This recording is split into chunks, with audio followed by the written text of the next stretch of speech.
My name is Paul. I'm the pastor of Livingstone's Christian Reformed Church, and one of our deacons, Brian, thought that making some short videos answering some questions might be helpful for people. And his first question was about Advent. If you have a question, just leave it in the comments section and maybe I'll make a video for it. You might have noticed that Advent seems always to be connected with Christmas.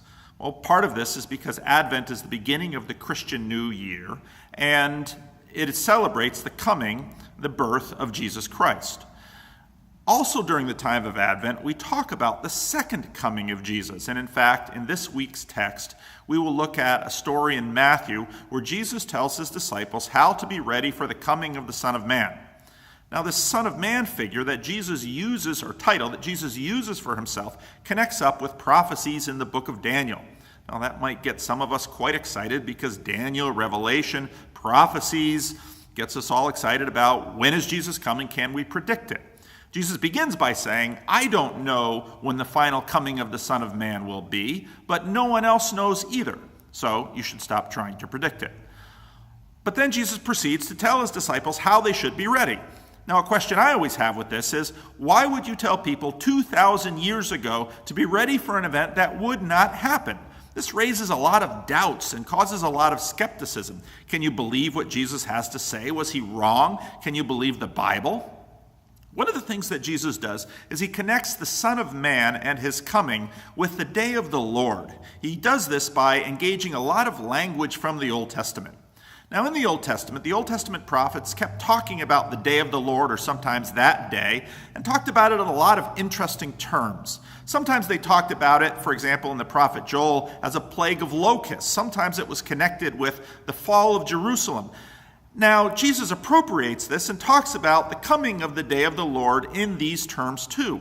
But the same imagery is also used taught by the gospel writers, talking about the death of Jesus on the cross as the day of the Lord. The day of the Lord seems to me not just one day in the future, but to connect a lot of days. I think in some ways it's this future day kind of with a pre-echo. You know when you have an echo that you make a big boom, like in this empty room, and you can hear it reverberate? Well, a pre-echo, I think, is something like hearing an echo of an event before it happens. And so Jesus somehow connects the final closing chapter of the world as we know it with his crucifixion, with various events in the past. Now, this might seem rather esoteric and strange to you, but I think this concept of the day of the Lord actually is something we can relate to fairly easily. How did you feel when 9/11 happened? Did you think that your world would change and everything would be turned upside down and nothing would ever be the same? Some people felt that when Donald Trump was elected. A bunch of old-timers felt that when Pearl Harbor was bombed, or maybe when John F. Kennedy was shot. These are kind of day of the Lord moments when we begin to realize that we are small, we are dependent, we are not in control of our lives, we are not in control of this world, and we're barely in control of ourselves. And so in my sermon this Sunday, which will happen November 27 at 11 o'clock, you can find it on our Facebook page. We stream it live, or you can come into church. And if you do come into church, please shake my hand and tell me that you saw this video, so then I'll know it was worthwhile making it. So we're going to talk about that in the sermon, how this connects with our lives and what this might mean for us. So if you're interested, please come, and this is my answer to Brian's question.